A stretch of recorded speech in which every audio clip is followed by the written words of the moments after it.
एक लेखक की लिखी गई बातों को एक पाठक, वो पाठक एक टीचर भी हो सकता है, हमारा बच्चा भी हो सकता है, हमारा अधिकारी भी हो सकता है, हमारा अभिभावक भी। और जो पठन होता है ना, सीधा ने कहा दो ही प्रकार की दुनिया में पठन होता है, एक मौन पठन, एक सत्य पठन। मैं अपने विद्यालय में साइंस का मैं टीचर हूँ, साइंस का मैं पठन करवाता हूँ। मैंने मैं पहले पढ़ता हूँ, हमारा बच्चा भी पढ़ता है। मैं अब देखिए साइंस में तो नहीं है ना, लेकिन मैं इसे अपनी डायरी में लिखा। पहला ही है कि मैं बच्चों का पठन करा रहा हूँ, सामूहिक रूप से, व्यक्तिगत रूप से। ये मेरे डायरी का पढ़ने का आप देखिएगा उसमें है। देखिए पठन में क्या होना चाहिए, मैंने पठन की जो प्रक्रिया है सच में ना, देखिए इसमें अक्षरों की आकृतियां और उनसे जुड़ी ध्वनियां होनी चाहिए, वाक्य विन्यास होना चाहिए। जैसा शिक्षण ने कहा है, आपने ढेर सारे ट्रेनिंग दिए होंगे, लेकिन शब्दों का अर्थ पूरे पठित का भाव ग्रहण करना चाहिए। और साथ ही साथ हम कहते हैं कि लेखन कौशल के विकास के पूर्व पठन असंभव, लेखन कौशल के पहले क्या है, पठन असंभव है। हम छोटे छोटे क्लासेज में चित्र पठन कराते हैं। कौन सा पठन कराते हैं, चित्र। इसलिए आपकी दीवारों पे सब पोस्टर लगेंगे चित्राधारी। और दो बुनियादी चरण ऐसा है जो आपने ट्रेनिंग ले रखी है, पीआरई। ये मैं कॉन्सेप्ट आपको इस सेशन के द्वारा देना चाहता हूँ। पीआरई यानी कि print rich environment, print rich environment यानी कि प्रिंट चेतना। दूसरा है डिकोडिंग, ध्वनिक चिन्ह संबंध।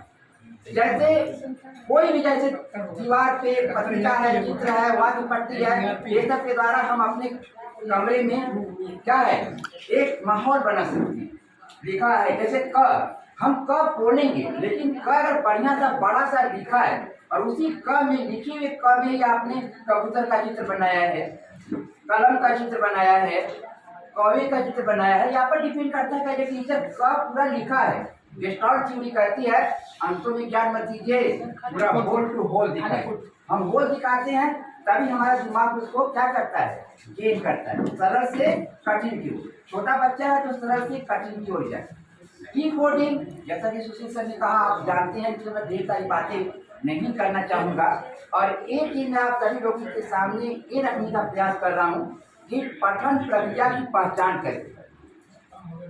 कोई पढ़ रहा है, हाउ यू आइडेंटिफाई कि उसने पढ़ लिया, समझ लिया। तो इसके लिए देखिए, अगर वो प्रवाह के साथ पढ़ रहा है, अभी आपने पूरा टेस्टिंग होती है ना, इतने मिनट में इतना पढ़ना है, अनुमान लगा लेता है, पूर्व ज्ञान से अपने को जोड़ता है।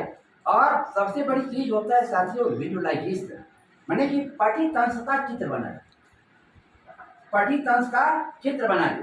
और तो और अगर बच्चा, हम पढ़ रहे हैं, उसमें जरा प्रश्न करता है, मैं नहीं करता हूँ, फ्रेंड्स करता है। जिस टीचर की क्लास में सबसे ज्यादा प्रश्न पूछे जाए वह कक्षा इफेक्टिव। प्रश्न नहीं, हम कितने भी अच्छे टीचर हों बेकार हैं। जिस क्लास के में अगर लड़के प्रश्न पूछ रहे हो तो देखिए, मैं आपको एक आर्टिकल, एक हैंडबुक है जो मैं लिख रहा हूँ, जल्दी से आपके सामने मैं लाने का प्रयास करूंगा। कक्षा 1 से 2 में केवल 15 मिनट पढ़ाइए, कक्षा 3 से 4 में 10 मिनट, कक्षा 5 से 8 में ओनली 8 मिनट। यदि आपका 35 मिनट का पीरियड, 40 मिनट का पीरियड है तो उस हिसाब से 1-2 मिनट आगे पीछे हो सकता है। जैसे मैं साइंस का टीचर हूँ, मुझे जीवन में पठन पढ़ाना है तो मैं 8 मिनट पठन करूँगा, प्रश्न पठन करूँगा। या मेरे बच्चे मेरे साथ पढ़, अरे 8 मिनट हुआ तो कम से कम 25 मिनट बचा ना। उसके बाद मैं I do, we do, you do कर लेंगे। I do, we do, you do. I do क्या है, जो हम लेकर जा रहे हैं वो हमारे पास किसी काम होनी चाहिए, कोई किसी का नहीं। अरे जी, मैं आपको बताऊं, हिंदी और सामाजिक विज्ञान उमाकांत वर्मा सर हैं। Yes yes yes sir. देखिए 3 मिनट और है आने वाला समय। ये आपके सामने ये पूरी मैपिंग हमने किया है पठन कौशल तकनीक। मैंने आज मैं आपको नया चीज बताने जा रहा हूँ कि पढ़ने की कौशल एक तकनीक है। उस तकनीक में हम क्या करेंगे, देखिए मर्डर का मतलब ये नहीं कि हम किसी का मर्डर करने जा रहे हैं। मर्डर प्रोपर तकनीक, SQ4R तकनीक और एक है FSR तकनीक। साथियों, अगर ये 4 तकनीक एक टीचर अपनी क्लास में बच्चों के साथ अगर करे तो पठन प्रभावी हो। जैसे मूड, बच्चे के मूड को समझ करके एक टीचर किसी भी कॉन्सेप्ट को या जो भी चीज बताना है करिए। अंडरस्टैंडिंग, समझ, व्याख्या नहीं करूंगा, केवल मैं आपको पॉइंट दे रहा हूँ। रिकॉल, याद रखना। डाइजेस्ट, जो हमने किया है वो बच्चे को आना चाहिए। और एक्सपेंड, उसके जो कुछ हमने पढ़ाया है 1 से लेकर 8 तक कोई भी विषय, वो क्या करेगा, विस्तारित करेगा।